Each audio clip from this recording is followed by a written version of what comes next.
What positive impacts do you think will come from COVID-19? As a legally blind person who's been frustrated for years about job prospects and finding something where I don't have to commute, COVID has been a godsend. Food delivery is great too.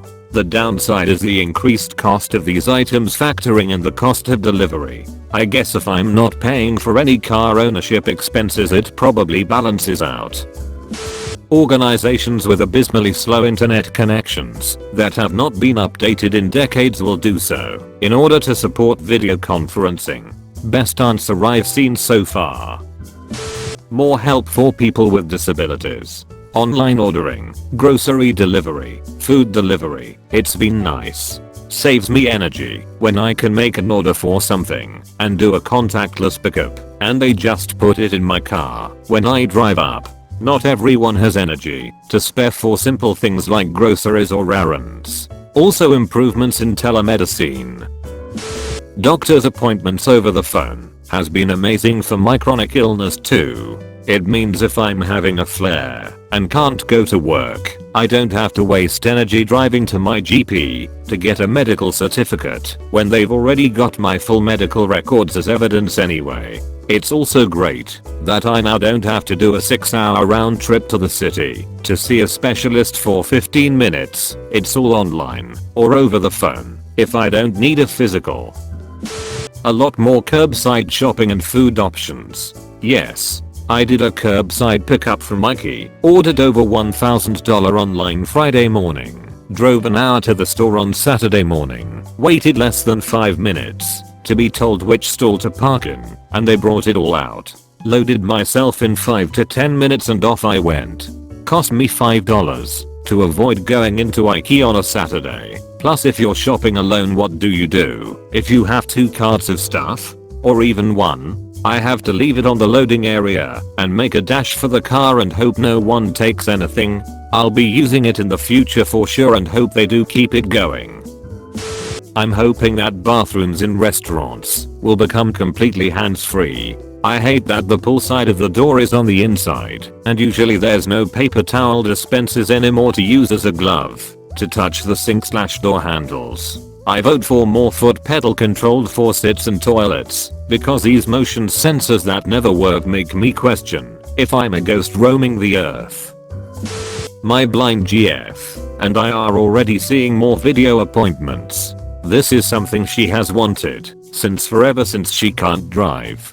Now, insurance is taking doctor and therapy appointments. There are many pickup options for stores at only little or no extra cost. This is good for someone who can't handle walking in the store.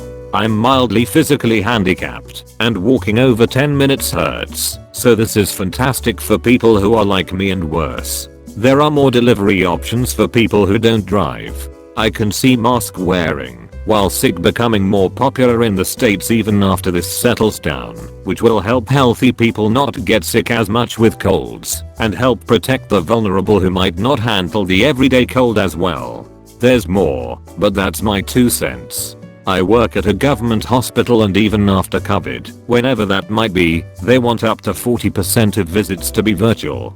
Before the pandemic I had put in proposals just to work 1 day a week at home, and they were always denied. Because of COVID we got our proposals permanently approved, all the tech we need to work from home, and tons more server power to complete the virtual visits. It was the push we needed to create more options for patients. More employers might realize that jobs can be done remotely, allowing more flexibility. More work from home positions might open up. Indeed, office space is extremely expensive, and at this point they'll likely realize how much money they're wasting. Money that could be going back into the business. If there's any positive economic connotations to this FUBA, it is this, and the further rise in tech. My company just spent a ton on their own office tower. I knew it was a bad idea from the start. Sure, it's a big company and can afford it, but that money cold gone elsewhere. My grandparents always taught me, if you can afford rice, eat congee. As in, you could eat rice for a week, or you could stretch it out and eat congee, rice porridge, for 2 weeks. It may be less luxurious, but your stomach is equally sated, and you just saved half your money. This is naive. They are likely to realize that jobs can be done by anyone anywhere in the world, so why not just employ someone from a country with the lowest possible employment costs? Just remember what motivates those who make money from your labor. This is exactly what will happen. What happened to manufacturing jobs will happen to many white-collar jobs. It's already happening in my company. Pre-COVID, my company decided to hire labor from India and my team from Australia had to give them jobs. I reckon people within my team will start getting fired and the team in India will grow. As a white-collar worker who had to send the work to India and then fix all the mistakes when the work came back, I don't consider that a massive threat. It's not that they aren't good, they did just fine when they came over here, but working in Bangalore cubicle farm conditions and communicating via mail and the occasional phone call in your second or third language with people from a very different time zone would put a massive dent in anyone's productivity. Hygiene.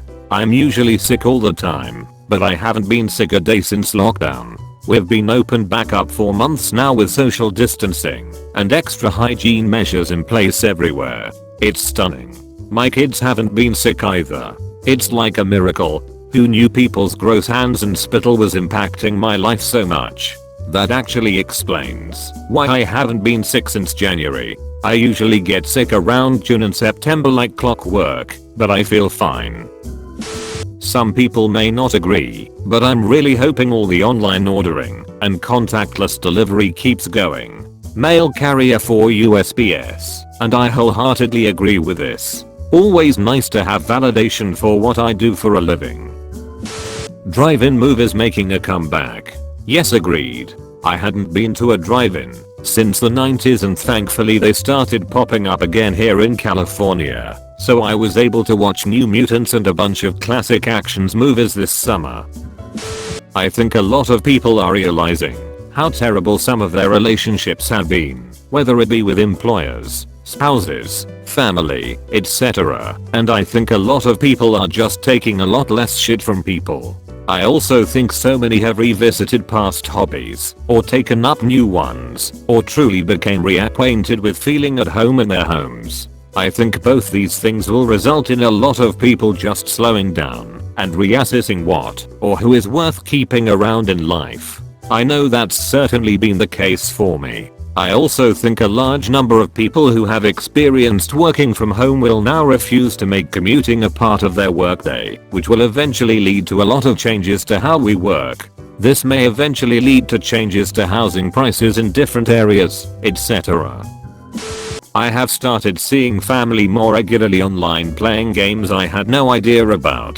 Jackbox Point TV. It's been fun and never would have happened without the pandemic. Plus older family members are bored and want to talk for literally an hour about mundane stuff. I've learned a lot about them that I'd never known my whole life.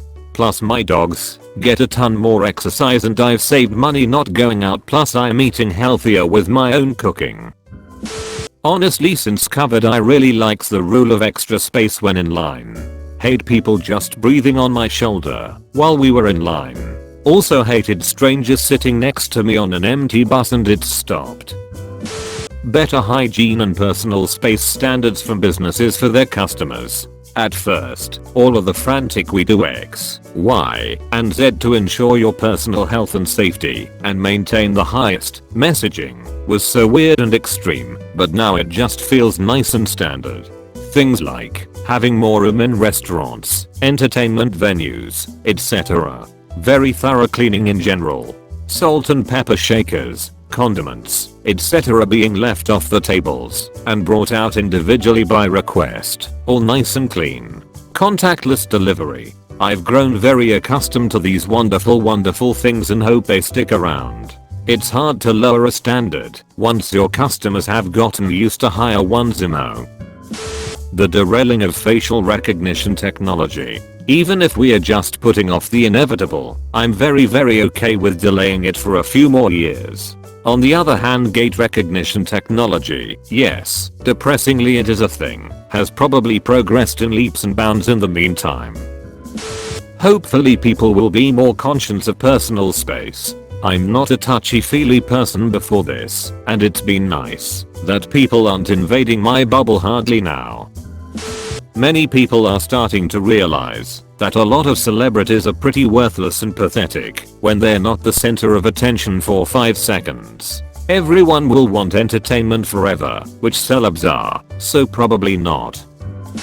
So many people are going to be seeking mental health support. In my personal experience, I have been suffering with social anxiety and bottling up my feelings. I could never bring it up to my doctor because I was so afraid of crying and making a fool of myself. Now that phone and video doctor sessions are available and encouraged, I was able to talk to someone without fear of crying in public. I'm now going to therapy and in the process of being diagnosed with anxiety. I'm sure there are many stories like mine out there.